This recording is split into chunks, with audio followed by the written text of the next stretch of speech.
दौंडमध्ये वयोवृद्ध दाम्पत्याला मारहाण करून 1,88,000चा ऐवज लंपास, आरोपींचा पोलिसांकडून शोध सुरू।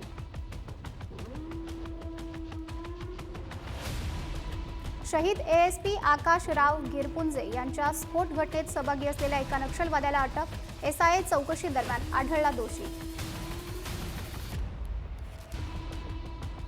चेन स्नॅचिंग, दुचाकी चोरी, घरफोड्या करणाऱ्या आंतरराज्यीय टोळीला नांदेड पोलिसांकडून अटक, आरोपींकडून 7 लाख रुपयांचा मुद्देमाल जप्त। नाशिक जिल्हा परिषदेत विभाग प्रमुखांकडून 30 महिला कर्मचाऱ्यांना लैंगिक छळ प्रकरणाची राज्य महिला आयोगाकडून गंभीर दखल।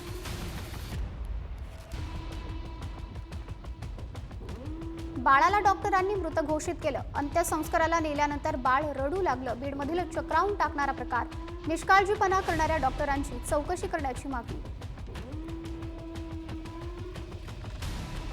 बुलढाण्यात कृषी विभागाने ठरवून दिलेल्या नियमांना बगल देत मनमानी कारभार, 21 कृषी केंद्रांचे परवाने रद्द, 167 केंद्रांना विक्री बंदचे आदेश, कृषी विभागाची कारवाई। पुणे शहरातील अनेक ठिकाणी मोबाईल चोरणाऱ्या 2 आरोपींना पुणे पोलिसांकडून अटक, चोरीचे 19 मोबाईल फोन जप्त।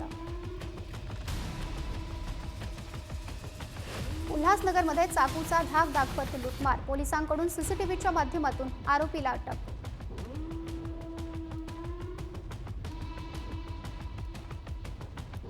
यवतमाळच्या पुसदमध्ये घरगुती वादातून पत्नीची हत्या, धारदार शस्त्रानं गळ्यावर वार करून हत्या, हत्येनंतर स्वतः पोलिसांसमोर सरेंडर।